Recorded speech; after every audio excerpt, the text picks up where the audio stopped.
The Dead Pair Podcast is brought to you by Kolar Arms, America's competition shotgun, and is fueled by Fiocchi. Welcome to the Dead Pair Podcast, coming in hot with everything you want to hear about sporting clays. With your hosts, Jason Rambo. This is what I have to work with, everyone. And Sean Alley. Like I said, I was just thirsty. Oh, boy. Often imitated, but never duplicated. It's the Dead Pair Podcast. It's showtime. Welcome back, everyone, and welcome to the show. Mr. Neil Chadwick, how are you, my friend? Good, Jason. Thanks for having me back. How have you been? Dude, it seems like I've been running ragged. But I'm not going as hard as some of these people that chase a circuit are. My goodness, we have had back-to-back big shoots. Went Shooters Championship, and then the Southeast Regional was the next week, and we're rolling right into state shoots. California State's going on, Georgia State's next weekend. It's like, holy cow, Buckle up, Yep. It's getting busy. It's getting difficult to choose which shoots to do. It is, and I got you and I talked about it. I got a lot of heat for not going to Worlds, and it's like I can't afford all of them. It's expensive, and it's not necessarily the cost of the tournament as much as it is the travel. You start adding airfare, rental car, hotel, or VRBO, whatever you want to call it, food, and getting your ammo there or buying ammo. It gets expensive. Yeah, it does. But hey, speaking of tournaments, I got a real quick tourney talk to get to. It's Tourney Talk. Brought to you by Score Chaser. All right, the California State at Sun Mountain is now open. That shoot will be April 29th through May 2nd, 2027. The 2027 Kansas State at Lasada Lodge is also April 29th through May 2nd, 2027. So get over to Score Chaser, get signed up for those. I know that both California State and Kansas State are putting a lot into their state shoots. They're doing a really good job. So those will both be good shoots. But again, we just talked about that, Neil. Here's two great state shoots the exact same date, Yep. So it's harder and harder to choose. Hey, everyone. Last week, we just had the episode we did with Midway USA Foundation, and most of you know that this year we're celebrating the 250th anniversary of the United States of America, and they have the perfect way for you to honor this amazing country. If you make a $250 donation or contribution to your favorite youth shooting team through our partner, Midway USA Foundation, and that donation will be matched. So if you make a $250 donation, they're going to match it. That's $500 to that team's endowment. So supporting youth shooting sports is a powerful way to preserve our freedoms and future for generations. Follow the link down in the show description or go to midwayusafoundation.org. They are doing some amazing things. If you guys remember, and Neil, I don't know if you heard it or not, but we had Pete Eisenstrager from Midway USA Foundation on the show. They're doing $500 million this year to youth shooting. Wow. That is impressive. Neil, we're doing shoot previews and reviews today. I've been dying to ask you, and through all of our private conversations, I haven't asked you. You have been attending, whether through participation or working the World Championship for many years.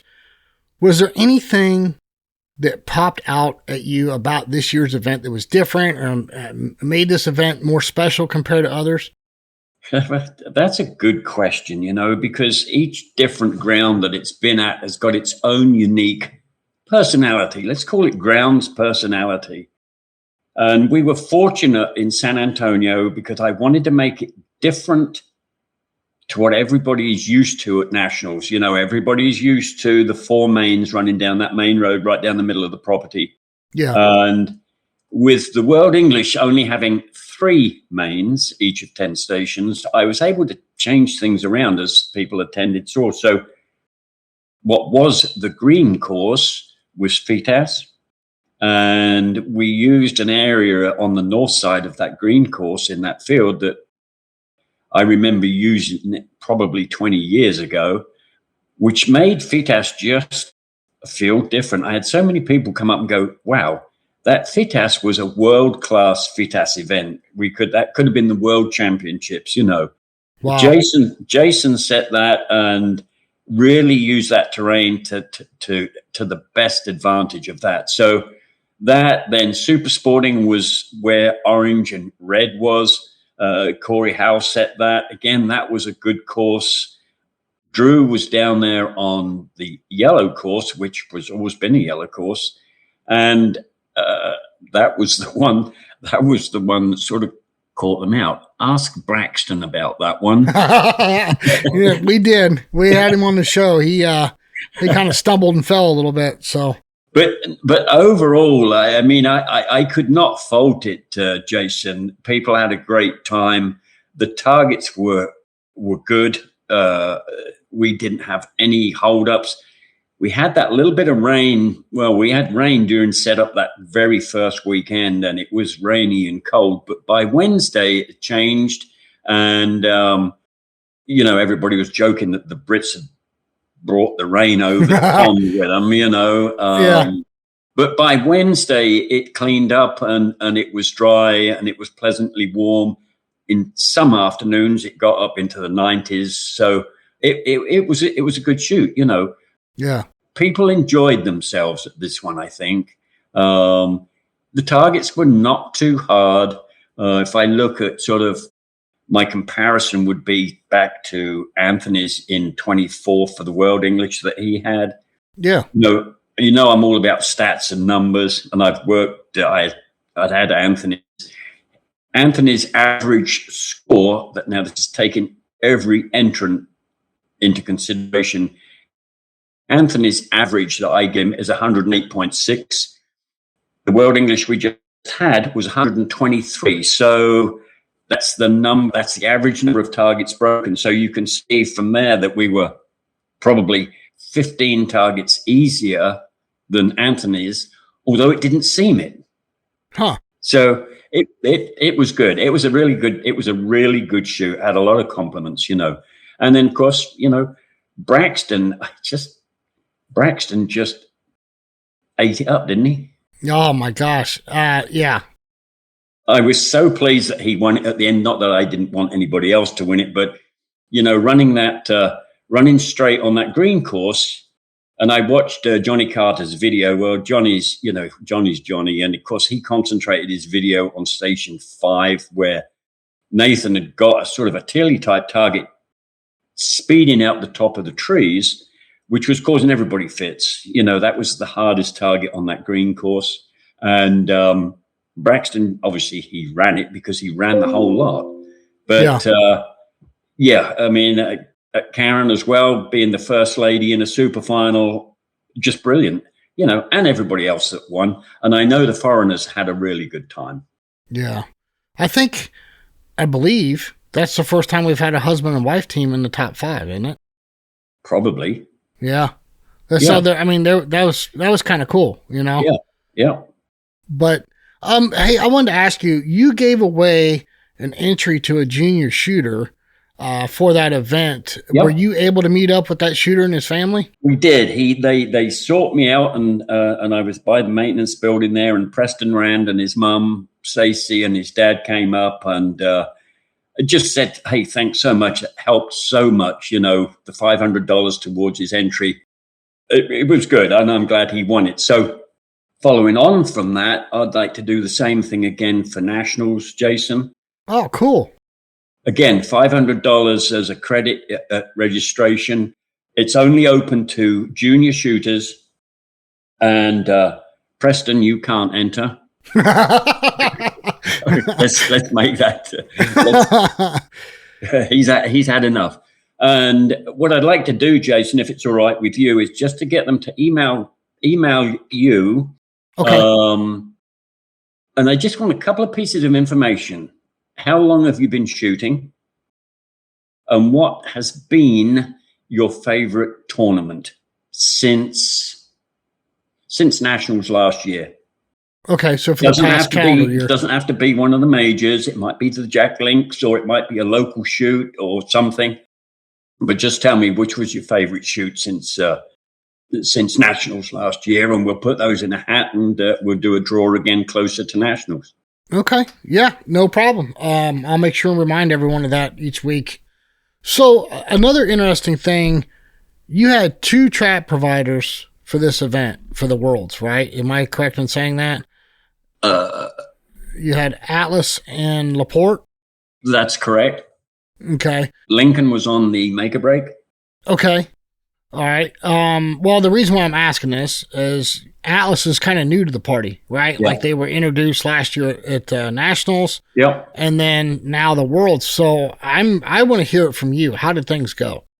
Well, they're certainly an asset to the team that we've got down there.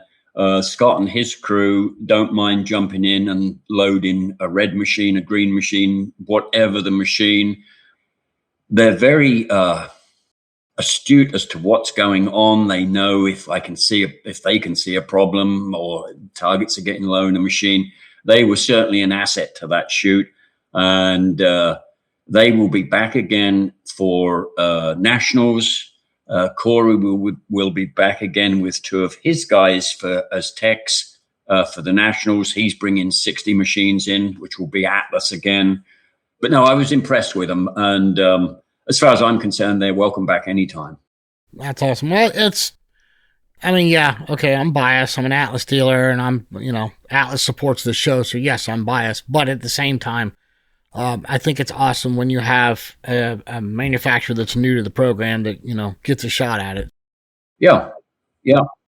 And of course, Laporte was there with just as many machines and did just a greater job as the Atlas guys. And I know I can always depend on Don Evans and the Laporte guys to get me out of a pickle if I get in one. Yeah. Well, look, there's a lot of teasing that goes on back and forth between the brands, but I think at the end of the day, we all respect each other.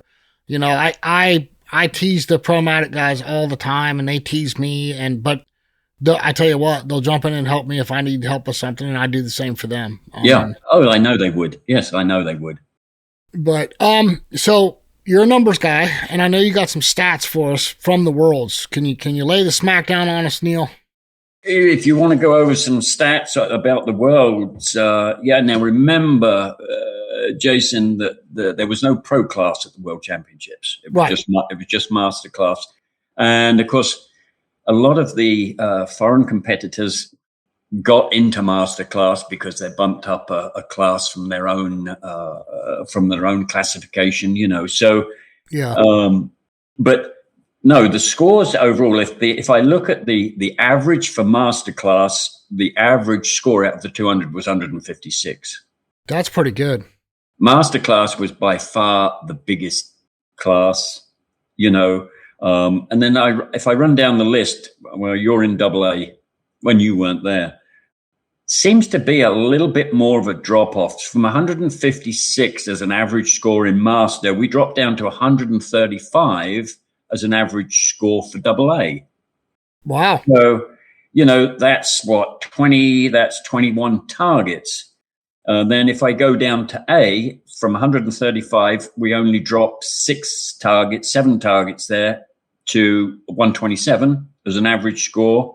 Then a big drop again for C class. Their average score was 105. And then D class was 99. So overall, it was a harder shoot than we did at Nationals last year. It was easier than Anthony's back in 24. But everybody said that it's a World Championships. It needs to be that little bit tougher, which it was. Yeah. But it wasn't over the top, I don't think. Well, if you look at it on a chart, Worlds should be the hardest. Technically, it should be the hardest out of all the tournaments that we attend. But I like the fact that from the numbers you're telling me, and I know I wasn't there to personally see the targets, but it sounds to me like it was pretty daggone fair across the board. It was. I have to say so myself. It was a fair shoot across the board. The 5-stand might have been a little bit on the tough side again, but not as hard as it was at Nationals last year. It was easier than that, but nevertheless, it was still a little bit on the tough side. Yeah. Well, any other cool stats you have for us other than scores? Well, I know you're itching to get to the regional so far this year. With I don't know about itching, but yeah, go ahead. With the Quail Creek just having gone past the weekend before last. That was a tough shoot. Yes, it was. If I, using my own formulas, their average score, now this is for every competitor in every class, so the average score for all those people was 115. Okay. To put that into perspective, if we look at Tim's place at Coyote for the Western Regional, their average score for all of the competitors was 135, right? So that's 20 targets difference between Quail Creek and Coyote Springs.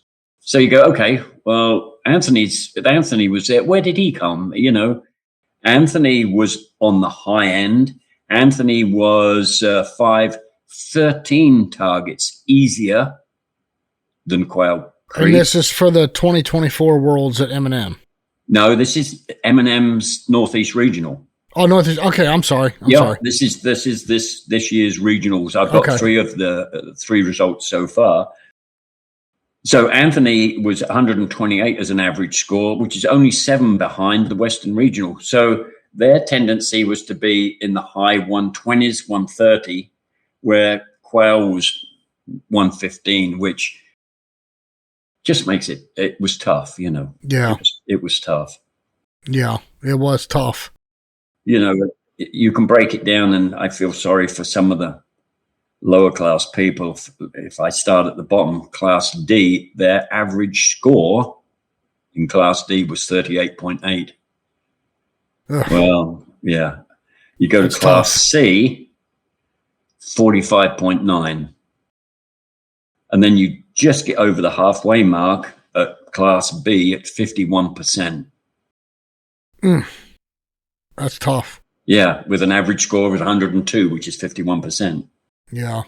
But I have to tell you, though, Jason, and I know people think targets are getting harder.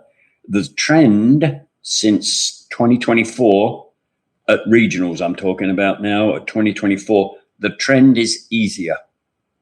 Okay.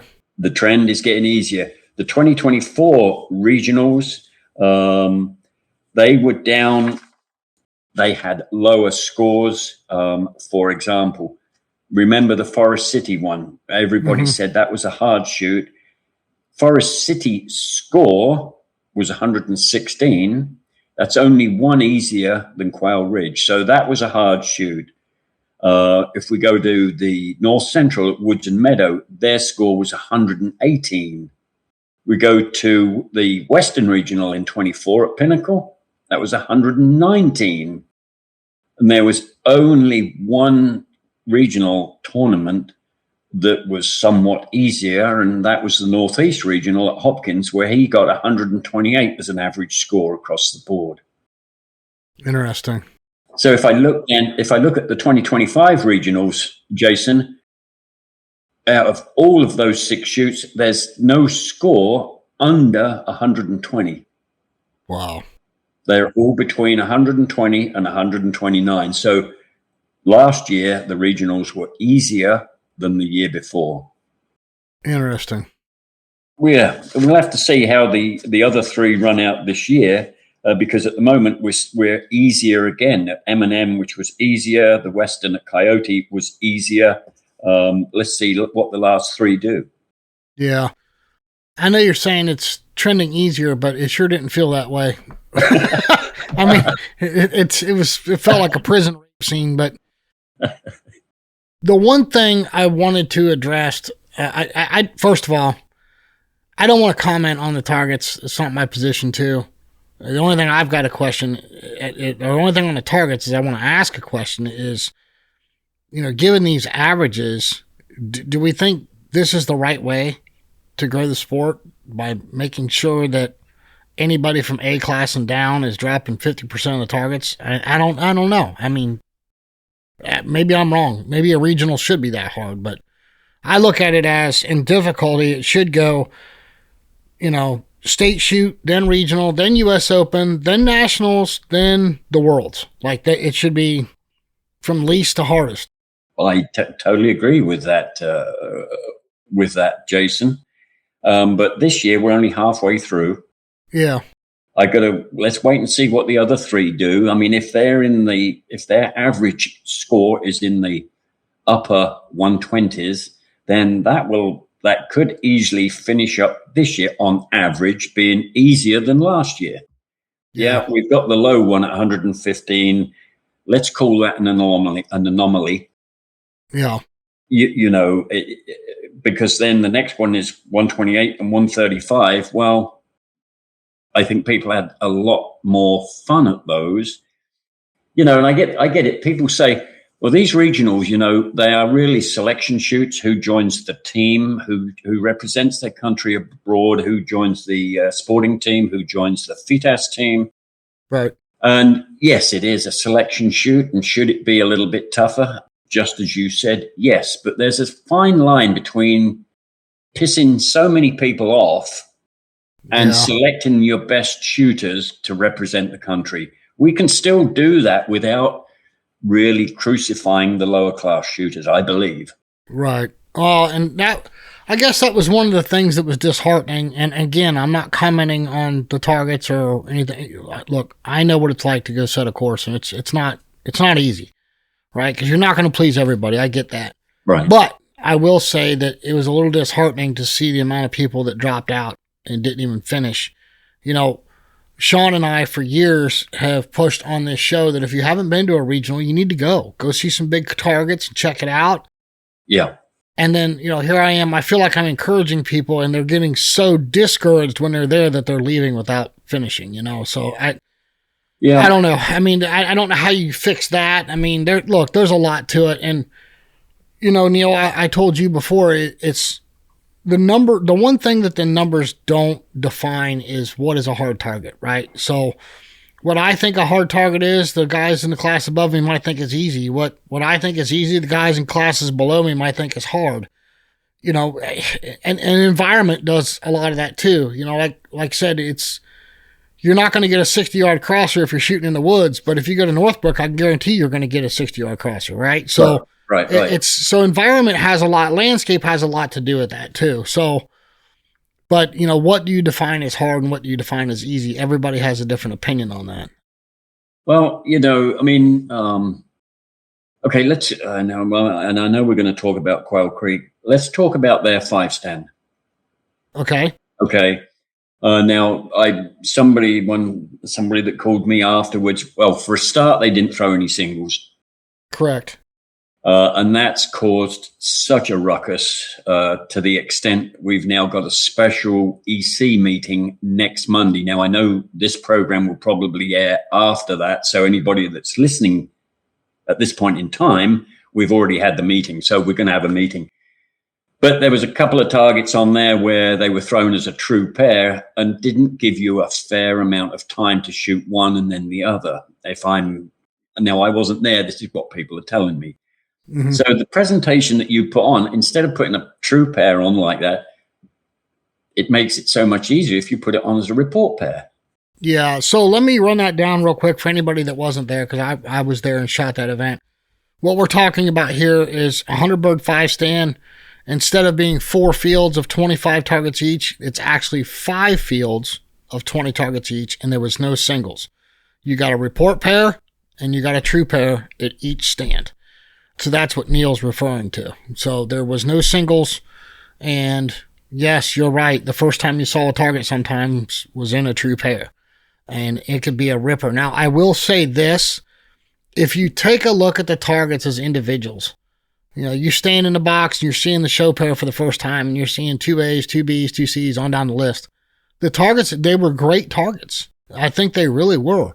The problem was the way they paired them. To your credit, Neil, the first time you're getting a target is in a true pair, and it could be a ripper. That's great. You smoked it. You shot that one first. The problem is the other target's at 70 yards by the time you get to it, or on the ground. Right. So it was the way they paired the targets. It was a little bit more difficult. And you were definitely going from one side of the field to the other with your gun on most of the layouts on these true pairs. So I think that would, I mean, maybe if the menu would have been a little bit better, but definitely not having the singles. I hate to say it, but I haven't spoken to anybody that likes this format, this layout. Yeah, and I've had several calls, and I was not there, so I'm not really criticizing, but I know exactly when people tell me what you just said, exactly. I always remember shooting River Road in 1996. Bruce Bassotti was a US Open, and he did exactly the same thing. Everything was a true pair. By the time you shot one, the second one was either 70 yards or in the ground. Yeah. Beside the point. The other thing, though, is that what I find sort of disturbing is that in the rule book, under 5-stand, the very first line in the rule book says 5-stand will be shot in rounds of 25. Oh. Right? Okay. So, why did they break the rules? Yeah. If you're going to shoot 5-stand, we've all shot enough 5-stand that we expect a single. You wouldn't expect to go and shoot FITAS and not shoot any singles, just shoot pairs, would you? Right, exactly. You wouldn't expect to go and shoot English sporting and just have one trap on every stand. Right, exactly. Yeah. You've got to keep within the spirit of the game. We will have a meeting about that and address that fact that it should be shot in rounds of 25. And in my opinion, they should include singles. Well, and I had a comment made to me by a shooter, and he had a valid point. He's like, I think it should be mandatory that if they're going to do 5 fields like this, it should be specified in Score Chaser that that's how they're going to do it. So I know not to sign up. I'm like, oh, okay. It's not, I get his point. Yeah. It should be, if they're going to change the format of what a traditional 5-stand is, then it needs to be specified, through registration. And he's got a valid point. I mean, you can't argue that. Whether you like, love, or hate the format, he does have a valid point. Jason, why change the format? It's a known format. It's 5-stand. You're going to shoot one single, a report pair, and a true pair. I agree 100%. Why change it? Were they so overwhelmed with people wanting to shoot that they had to do it like that to get through more people? Or I don't know. Do you know? I think when they did it initially, they did it at Jack Links. I can understand that because the volume of shooters they had. They had less than a third of the people at the Southeast Regional that they did at Jack Links. So they really didn't have to do it. Right. Because I know I shot 5-stand on Friday, which is normally traditionally Friday and Saturday, the two busiest days for 5-stand. And I wasn't in a full squad. The squad ahead of us wasn't full. The squad behind us wasn't full. Yeah. So, I mean, like 2 and 3 people instead of 5. Yeah. So if you were slam packed, maximum capacity for your registration, I would understand why you would want to try something like that to get 5 more people per rotation through, but it wasn't necessary. So I get why they did it at Jack Links, although, like you're saying, it was against the rules, so I guess it shouldn't have been done. But what kills me is, you were talking about scores there a minute ago and averages. The average scores for 5-stand were pretty bad.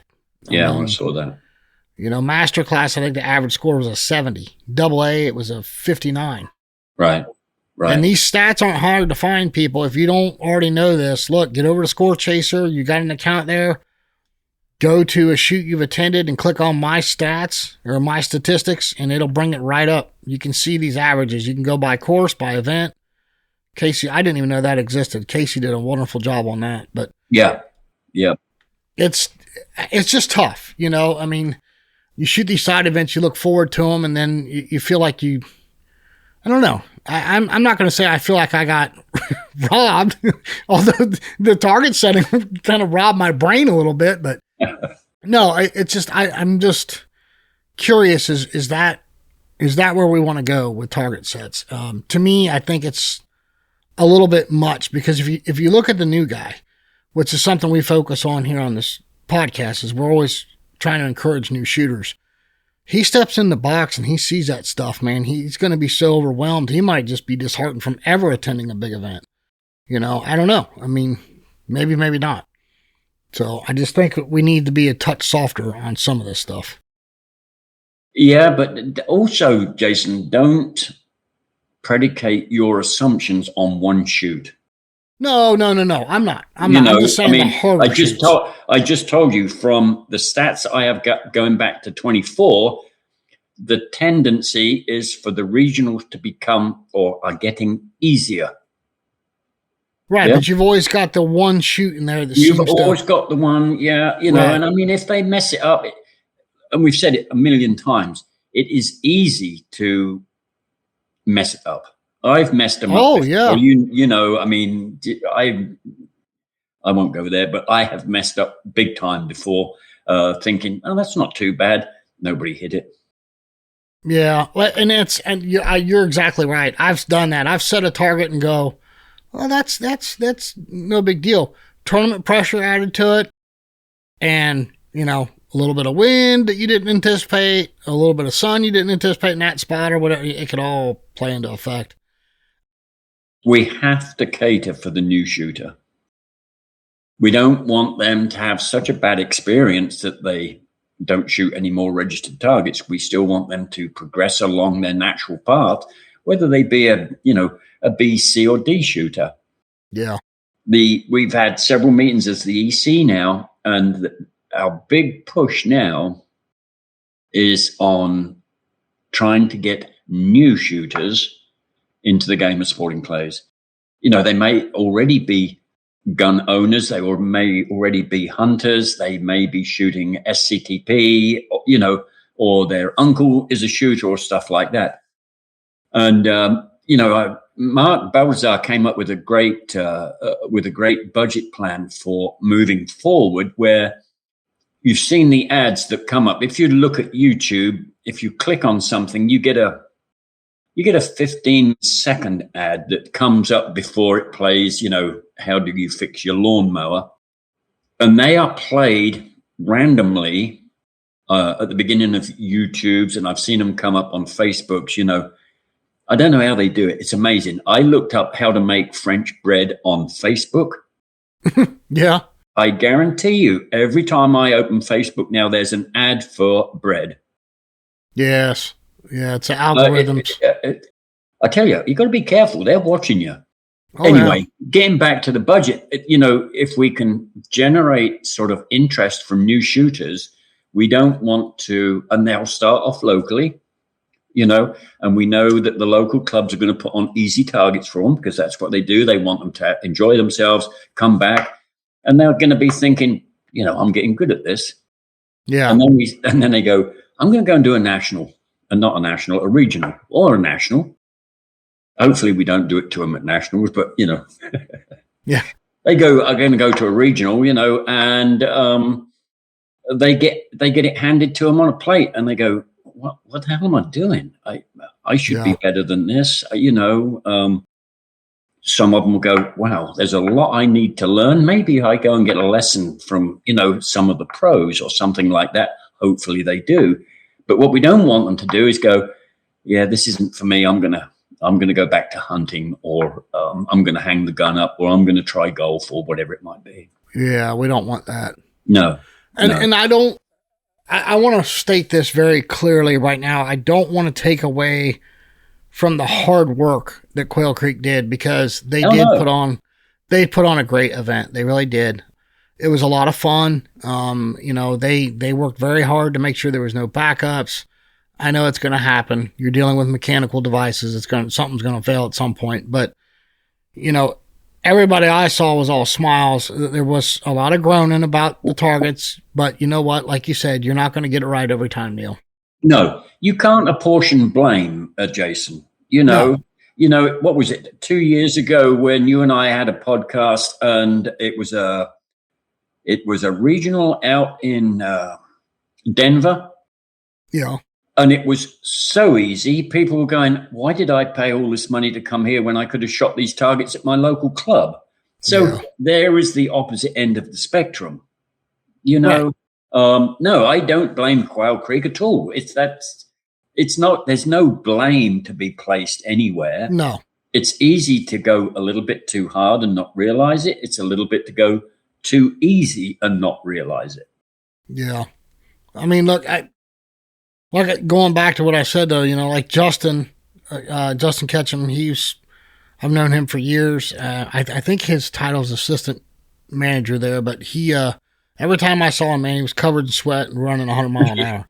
Yeah. Just to make sure, whether it was coolers needed ice or traps needed filled or trash needed picked up. I mean, they did a great job and the grounds looked amazing. It really did. Yeah. And they're continuing to invest into the property. And please don't anybody listen to this and think, well, I'm never going to Quail Creek. No, don't think that. If they had another regional tomorrow, I would be there, and we'll deal with the targets, right? Well, I'm sure that the target setters, whoever they were for whatever the courses are, I'm sure they made a mental note of, well, I know not to set that again. You know what I mean? We all learn by our mistakes. Like Sean Alley always says, you don't know what you don't know, right? So, oops, we got one off, and I'm sure they'll fix it and make it better. Yeah. But, so what I do want to do, Neil, is I've got Pete Melloy from Game Unlimited that's going to give us a preview of the U.S. Open. And then when we come back, I'd like to do a preview with you of the Nationals that are coming up. Sure. So if everybody will sit tight here for just a minute, we will be right back. The Dead Pair. All right, everyone. Help me welcome from Game Unlimited, Pete Melloy. What's up, Pete? Hey, not much. How you doing, Jason? Good, man. It's good seeing you down at the Southeast Regional, man. That's a long trip for you. Yeah, I kind of did a last minute trip down there. I wanted to get an opportunity to check out some events, some big events before the year started, and I hadn't really been to a big shoot since the U.S. Open last year in Mississippi. So just looking at the targets and hearing people's comments and kind of seeing what to do, what not to do. It's just always been one of the things on my list as, trying to throw a good quality event, you have to know what the customer base wants. Yeah, and that's really cool that you're doing that. You take a guy like Anthony, he competes all over the place. So when it comes to an event at M&M, he kind of knows what the ins and outs are, what people do and don't like. And, I know you want to compete more. We've had that conversation, but you're kind of like chained to the grounds there at Game Unlimited a lot. So, but no, I think it's awesome because you've got a big event coming up and you're kind of getting a feel for everything. And I think that's really cool. I mean, there's a lot of people that either don't do it or don't have the opportunity to do it. Yeah, no, I mean, as far as shooting goes, I've been shooting for a while, but to be competitive at Anthony's level, obviously he's world class. I'm just a master class shooter that's had some success here and there, but target setting is more of a passion for me than shooting is. And but to have both put together just kind of helps you understand what's difficult for people, what's too hard, what's too easy, and have that balance between the two really helps me in not only setting targets, but, vetting them for the other guys that are here. Yeah. Well, I mean, maybe Anthony was a bad example being that he's both world and national champion. But, right.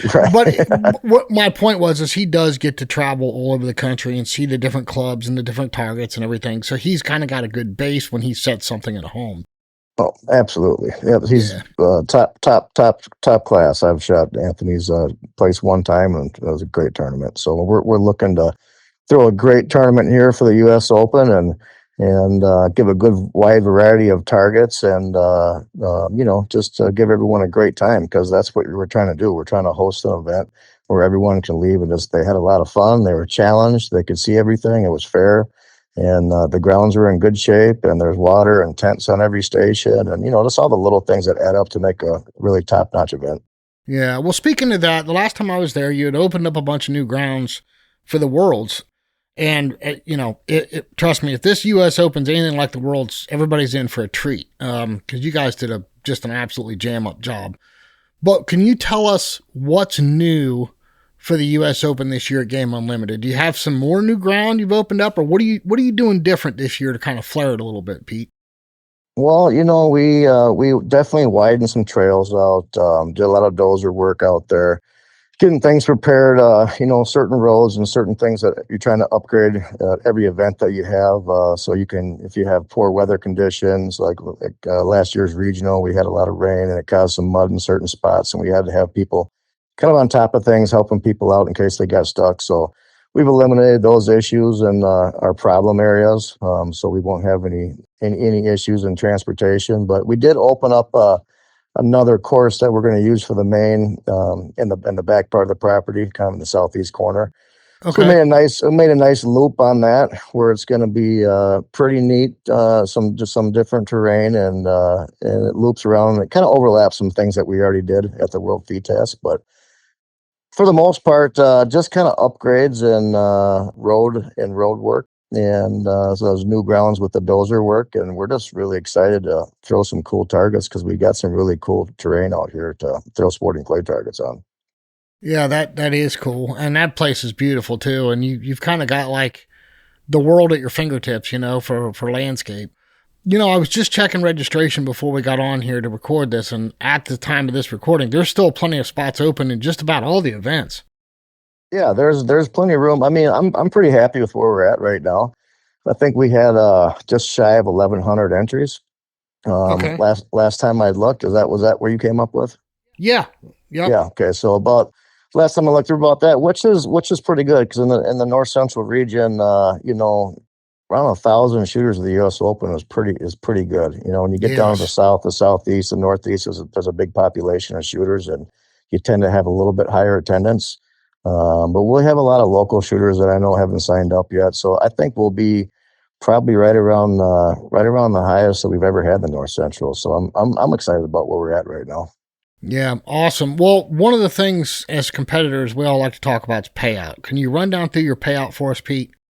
Yeah, everything. So on the website for the U.S. Open, you can see it all there, but it's 2026 NSCAUSOpen.com.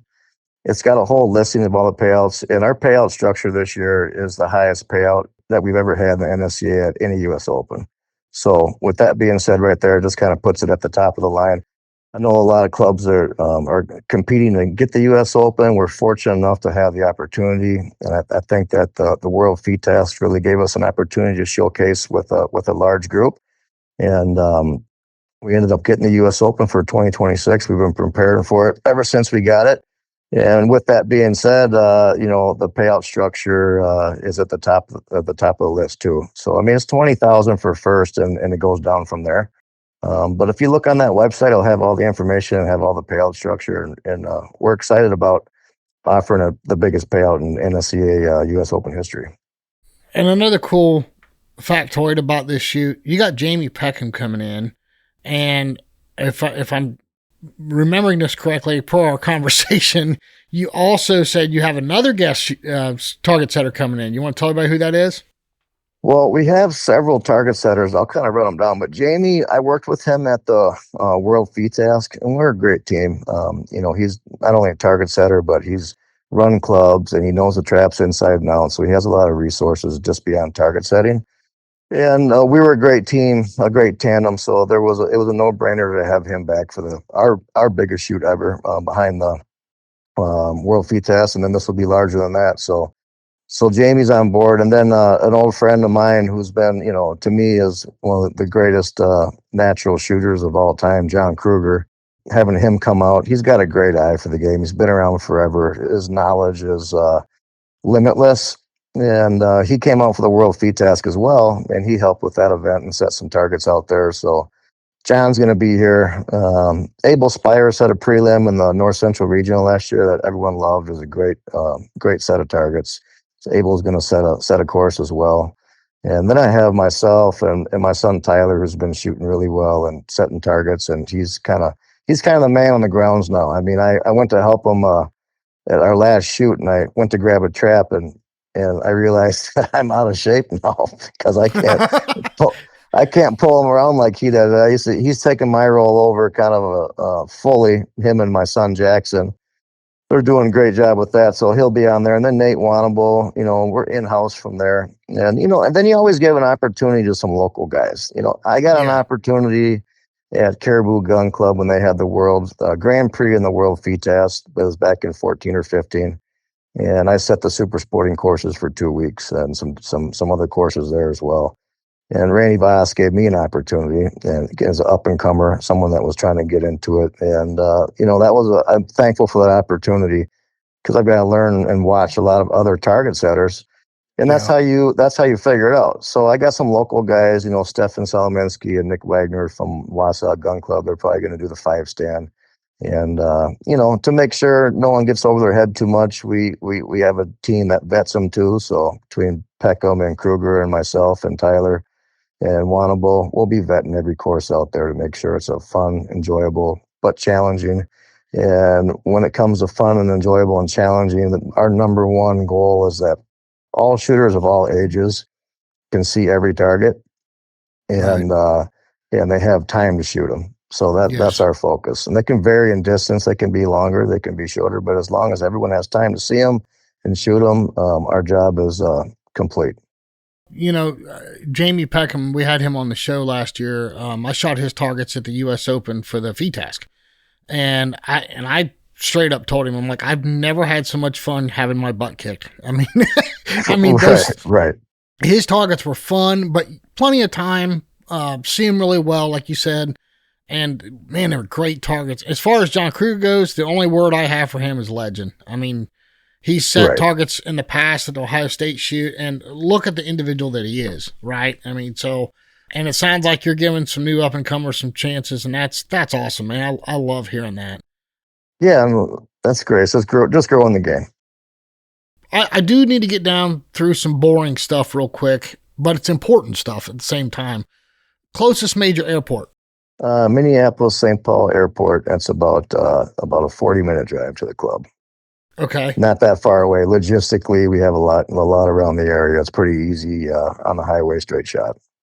All right. And hotels. What's the closest area to you that's got all the hotels? Those hotels is in, there's a lodging on the website as well. We can see that. But Hudson, you're looking about 10 minutes, so probably about 8 miles from the club. You have New Richmond, you have Stillwater.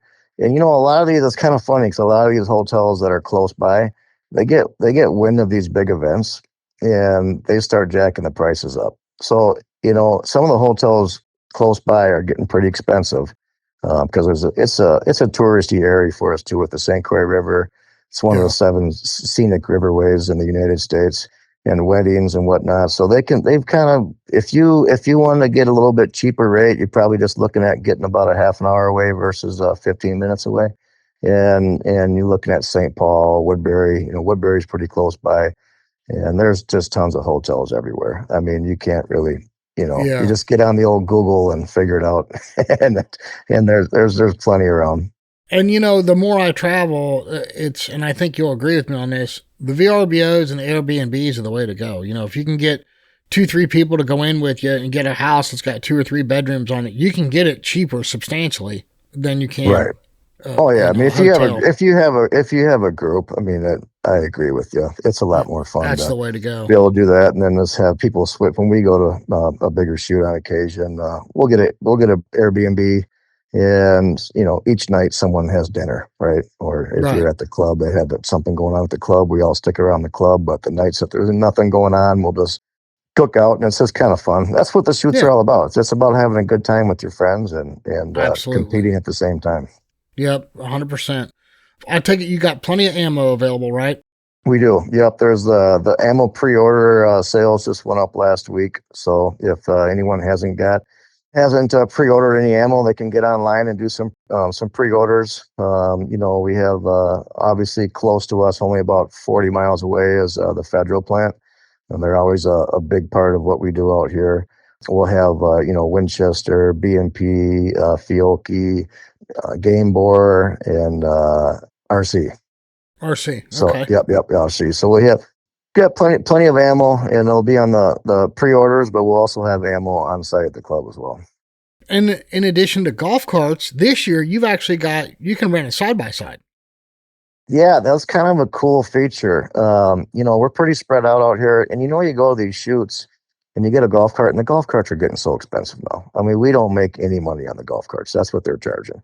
So I thought to myself, well, if we could partner up with a local company that'd be willing to rent some UTVs out, and they're new UTVs, that would be pretty awesome feature. So Yeah. I talked to somebody. We partnered up with the group, and they're having ATVs available. Because if let's say you have 4 people in your group, and you can all just pop in the UTV together, and you can have air conditioning and in an enclosed cab. So Yeah. that There you option's go. on there. You can just register on Score Chaser and get a UTV. There's different levels. There's some that are just open air. There's some that are the higher ends, and of course the prices fluctuate based on what kind of model you want to get. Yes. Just please, for the love of God, shut the thing off when you pull up to a station. Unle- Some of these air conditioners are annoying. Unless it's really hot out, Jason. Ah. I'm just kidding. um. Yeah. Okay, vendors. I think I counted like 29 of them on the website that are going to be there.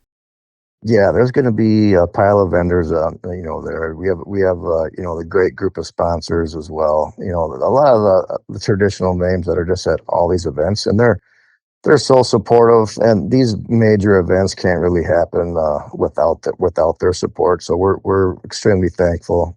Promatic with their traps and their team, and our local guys, Federal. They're premium sponsors. So. Yeah. Then they have your Berettas and your Winchesters and your White Flyers. I mean, the list goes on, and it's on the website as well. But we're incredibly grateful for them supporting the shooting sports, and especially the U.S. Open this year.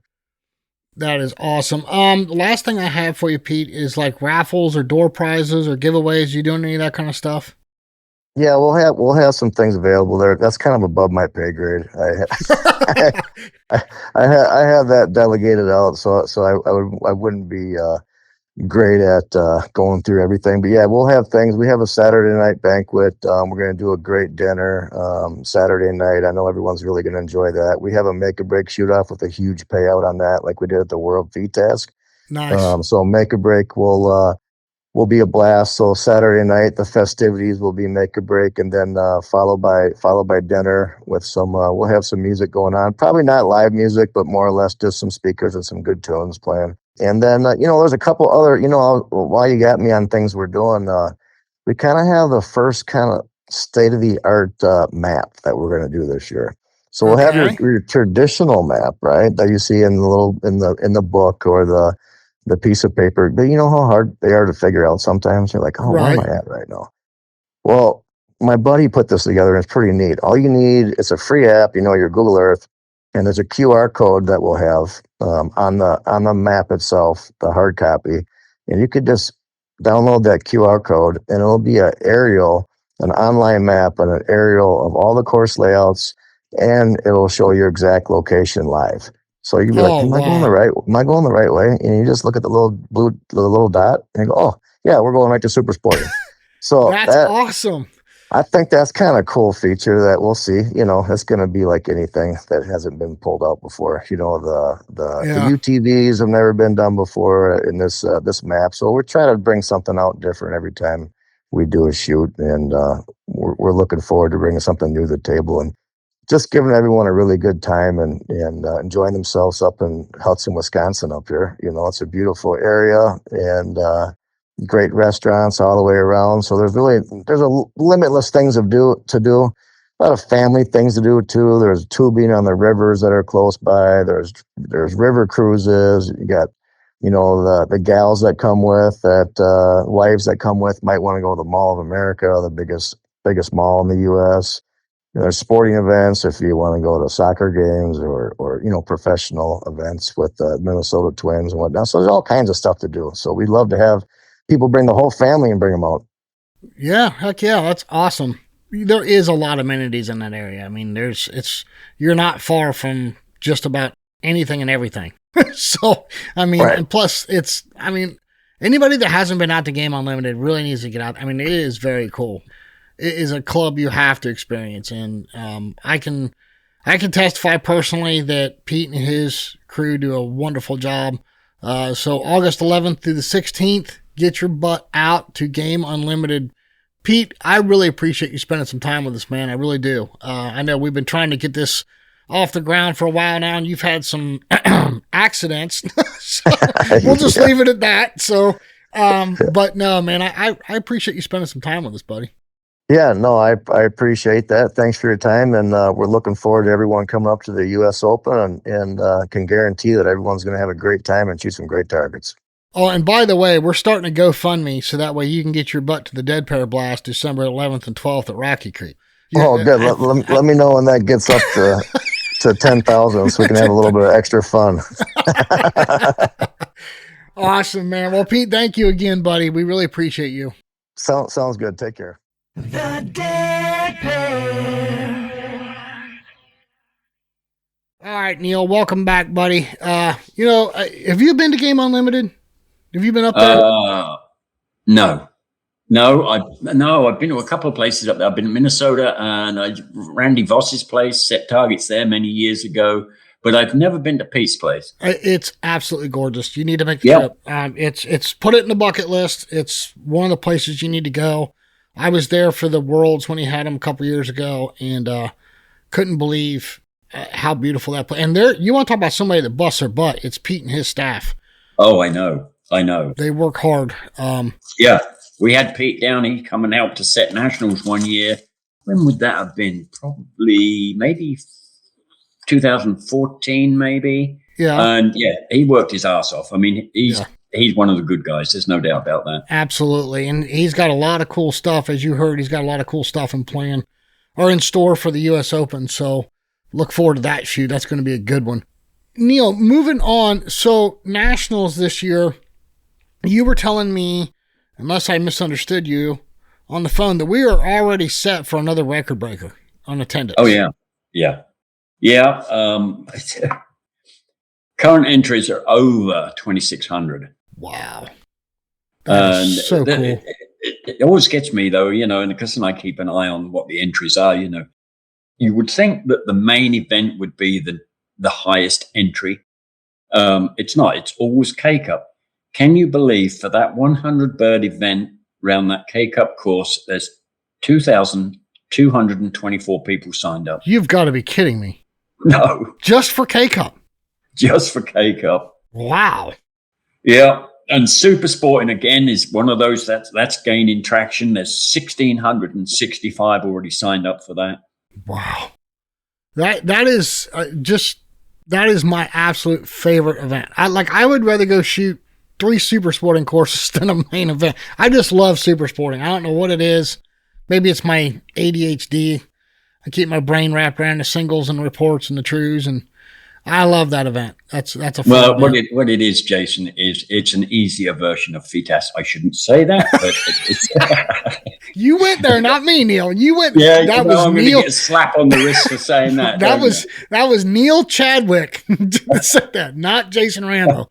So, but no, I do love Super Sporting. And is it going to be up there? I keep saying up on the top, like where it wraps around through the trees and comes out in the field. No. Where it's not going to. Were you talking about K-Cup or Super Sporting? Super Sporting. No, I'm going to have. Because we're back on 4 main events down main event road, and I'm pushed for space. Super Sporting will be back down on the dozen. That will be, on those skeet fields down on the where there's those 12 skeet fields. Yeah. So Super Sporting will be there. FITAS will be what I call on 471, which is the furthest away that runs along that main road and then goes out into the open field. Okay. I've moved a little bit. I love the way that the green course at World English worked for FITAS. I'm going to see if I can do the same setup, and I know you didn't see it, but for the green course at Nationals, I've moved the sub-gauge FITAS from where it usually is down to rifle and pistol so that I can get further north on that green course so we can shoot along that north side of the green course. Hopefully that works. I've got to be careful of shotful going that far forward, Right. But it should be good. Jake and Drake and the guys down there have done a lot of trimming. Okay. Orange course, you'll see 2 big openings. Remember where we used to go for Station 10? You used to get up that corner under that big oak tree. No, we won't need to do that anymore. We put another little bit of extra road in on the red course to try and alleviate the traffic problems on that narrow bit of the red course, Okay. So we've made a few changes, and they've made a few changes to the road with some more concrete work, some more asphalt work. So I think people that come back for nationals will see a little bit of a difference, some improvements that we've made as we go along. Very cool. Now, did you tell me that there is going to be 3, or there already is 3 main event rotations in place? So you had the traditional 4-day at the end of the last week, and then I know you always had the weekend before. Are you looking at adding a 3rd rotation, or is there one in place now? We've already done it. Okay. So, you're talking about 3rd rotation. No, you're not talking about the main starts on the Saturday. Right, the Saturday. The first Saturday. Correct. Also starting on that Saturday now is Super Sporting, K-Cup, and FITAS. Wow. So you've had to back them up that much. Yep. Yeah. Wow.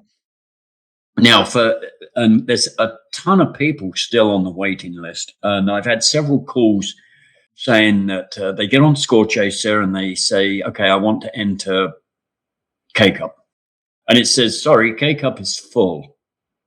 Well, it's not, but nevertheless they get put on the wait list. So what happens there is that I suggest that anybody that wants to shoot any of those Super Sport and K-Cup or FITAS events gets on the waiting list. There are some openings, not many, but there are some openings on the main event for that first Saturday, Sunday, Monday, Tuesday.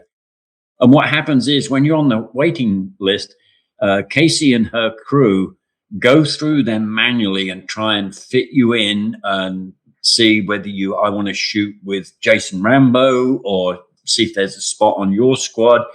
Also, timing wise, if you shoot at 10:30 on Tuesday, where do you fit in on Wednesday? You know what I mean? So there's a lot of work that Casey and her crew do to get you plugged in to some spot to be able to shoot. Yeah. Well, I signed up the week after it opened. I was able to get in the main, but in the K-Cup, but I am still on the waiting list for 5-stand and the rotation I want for the Super Sporting.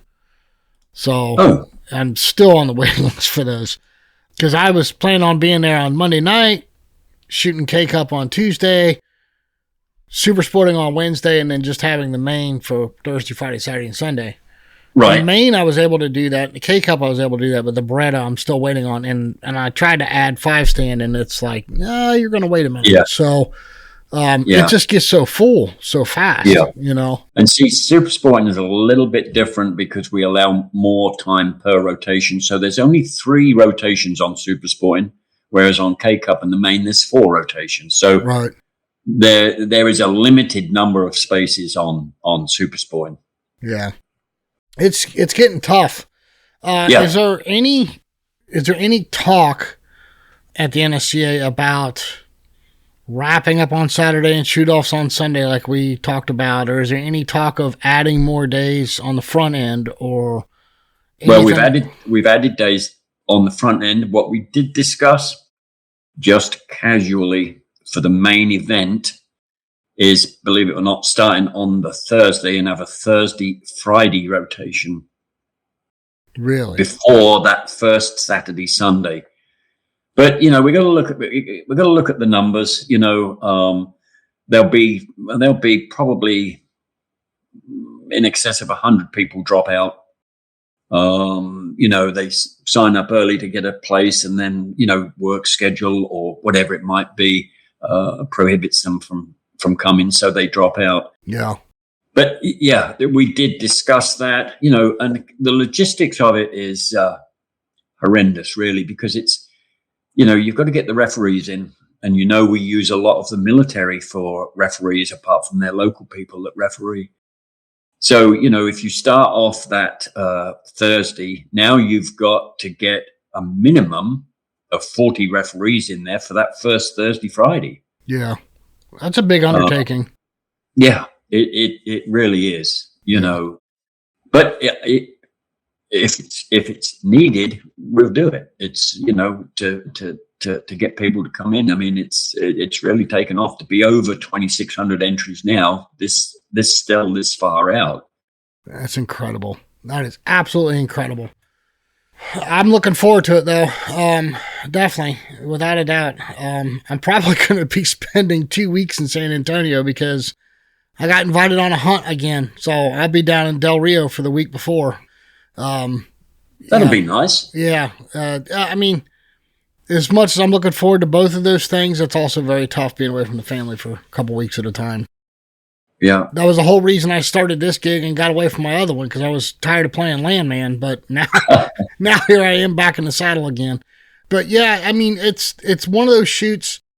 Don't take this the wrong way, Neil, because I know how much you and everybody at the NSCA puts into the shoot. The Nationals is becoming less and less about the targets and the title as it is seeing everyone. It's a social event. You know what I mean? Because everybody's there. I mean, and it just keeps growing every year. And that's why I've spaced out where I'm only shooting 100 targets a day, because, you know, if I'm going to do any interviews or if I'm going to meet with any of the sponsors or anything like that, I don't have time. If I'm shooting more than 100 targets a day, you look how big the place is, and, you know, you're going to interview somebody at 2:00 and you got to be on rotation at 3:00. You got your hands full. So it's But Jason, you're one of the I call professionals that wear more than one hat. Yeah. Okay. Use the term professional lightly with me, Neil. So, but you know, if you win Mike Wilgus, you know, won the national title, it's Brandon has won it now a couple of times. You know, the national title is an accolade that is so difficult these days to achieve. Oh, absolutely. When you do achieve it, it is monumental for the person that has achieved that goal. Absolutely. You know, and then you look at the people that win their class. Well, when you've got 2,600 people there and you win your class, I don't care what class it is. That's huge. You know, I'm going to stick my chest out and go, I won that. Yeah. So, absolutely. Although I agree with you, it is certainly a great social event to meet old friends. I've got the two people that I met 2 years ago, Maria and Tez. They're coming back over from New Zealand again, so I shall see them. It is a social event, but it's so much more for the people that participate that do have a chance to win. Yes. No, and don't take what I said lightly. I didn't. It's just that, yeah. I mean, look, it's our friends from Australia. You know, I talk to them all year. I get to see them at the Nationals. Yeah. Right. And there's certain people I talk to all year long. I get to see them at the Nationals. Oh, by the way, there's a national title on the line that we're there to compete for. And it used to be you went there for the national title. Now it's become such a big event and there's so many people there. It's real easy to get distracted, right? It's real easy to forget that you're there for a national title. And by the way, it's the largest sporting clay shoot in the world. So, I mean, it's really, I don't know, it's something special. And I'll never forget, credit to Chad Roberts. He told me years ago, I mean, this was eons ago. He's like, once you go, you'll never miss it again. I was like, yeah. He's right. I haven't missed it since. So, and I won't, you know what I mean? I hold that's a very prestigious shoot. And I hope throughout all the good and bad, we haven't discouraged anybody. Hopefully we've encouraged people to get out and shoot. And, you know, Neil, our message every week is the same. Take someone new shooting. If they're already a shooter, they shoot recreationally, take them to a tournament. Introduce them to the competition side, the dark side, as Sean and I call it. And, you know, who knows? They might get the bug like we did. But so, yeah, I mean, this is the national championship. And what a fun event. If you've never been to a tournament before, what a fun event to take someone to. There's so much going on. There's so much action at any one given time. You know what I mean? From 8 a.m. until I think the final round goes out at 3:30. Yep. And then on into the night, you have the Top Gun shootout. You have the East or the North versus South. Yep. You have all the shoot-offs on Sunday, the Make or Break shootout, which, by the way, is new this year. Make or Break will officially be there. Yep. We've got Ed Preckle coming in to run both Make or Breaks. There'll be a Master AA and then A through D. A through D, yeah. Master AA will be to the left of the stadium, and A through D will be on Skeet Field 3. Yes. Yeah. So, no, I'm looking forward to Ed coming back down there. I've worked with him many, many years ago, and he's one of those that's a hard worker. And yes. He loves that Make or Break, and he does just such a super job at it. So I'm excited to have him there, and hopefully he'll put on a really good show for us, and we can perhaps get him back for Texas State, which is next April. Yes, Ed is so much fun, and I've gotten to know Ed really, really well over the last 6 or 7 years, and I have a hoot with him every time. I've handed that man more $20 bills than I have in my bank account, but but it's an addictive, fun game, and I hope if anybody listening to this hasn't tried it, you got to go try it. It's a lot of fun. There goes another bug, so you'll get addicted to that one quick. Neil, before I let you go, are we leaving anything out, buddy? Is there anything else you want to talk about or get out about the Nationals or anything? No, not really.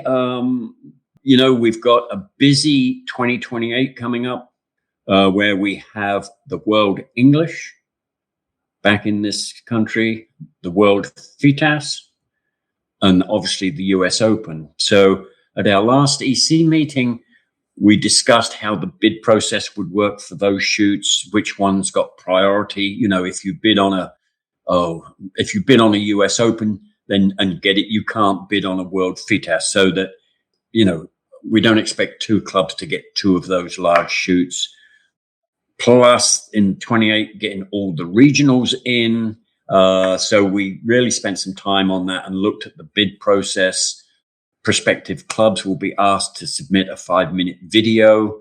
And again, at the National Delegates meeting, which is at Nationals, if they want, it won't be mandatory. In the past, it's been mandatory that they stand up and give a presentation.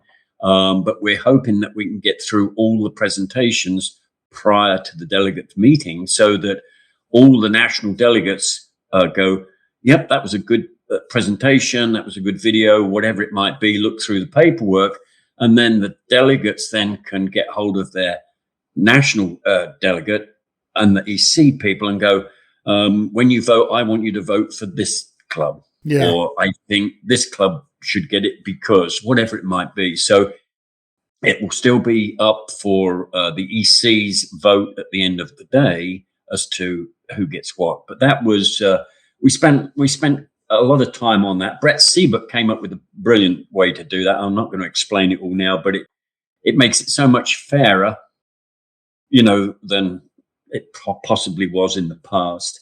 The other thing that's been passed is, and I know this will jar perhaps a lot of people, at the beginning of next year, there will be a increase in target fees. The increase is 4 cents increase. Okay. Now, the Skeet people yet haven't got their act together. They're going to increase their target fees. So there's a possibility that we will go 2 cents in 27 and 2 cents in 28. Okay. If the Skeet people do that, that's what we will do. If they decide to add 4 to it in 27, then we'll probably follow suit. But I would prefer just to do 2 in 27 and 2 cents in 28. Yeah. People go, well, why? Where's that money going? What are you going to do? Well, there hasn't been an increase in target fees in the last 20 years. Oh, wow. And we just heard yesterday, day before, inflation now is above 4%. Yeah. So the amount of money that we're getting in for target fees doesn't buy us as much as it did 20 years ago. So that's really that's warranted the increase in target fees, Yeah. No, I understand. Interesting. Well, yeah. I mean, at least everybody's got a heads up. I could see wanting to break it up though across 2 years instead of all at once. Yes. Yeah. Just to make it easier. Sure. Absolutely.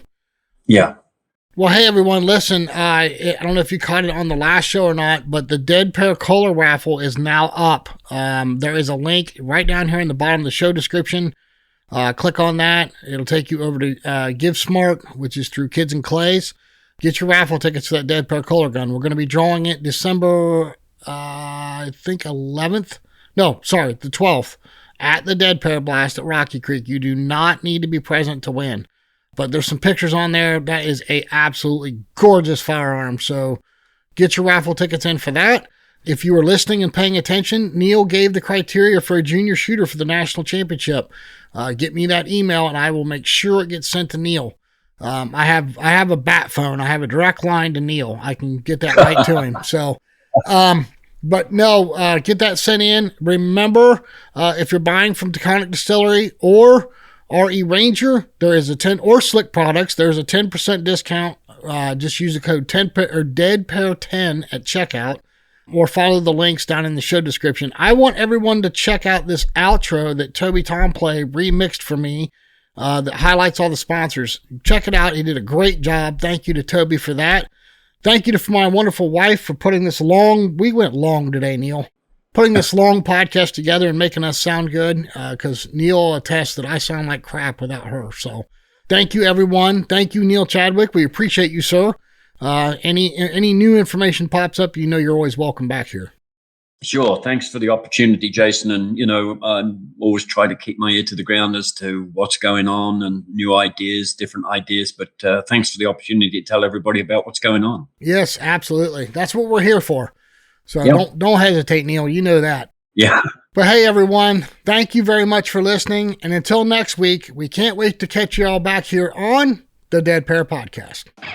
We'll see you next time on the Dead Pair Podcast. The Dead Pair Podcast is brought to you by Kolar Arms, America's competition shotgun, and is fueled by Fiocchi USA. The Dead Pair theme song was written, arranged, and produced by Toby Tomplay. Big thanks to the following sponsors: RE Ranger, see it further, see it faster with Ranger Performance Eyewear. Atlas Traps, America's finest clay target equipment. Gun and Trophy Insurance, protect your prized possessions with the best insurance. Rhino Chokes, the best chokes and barrel porting in the world.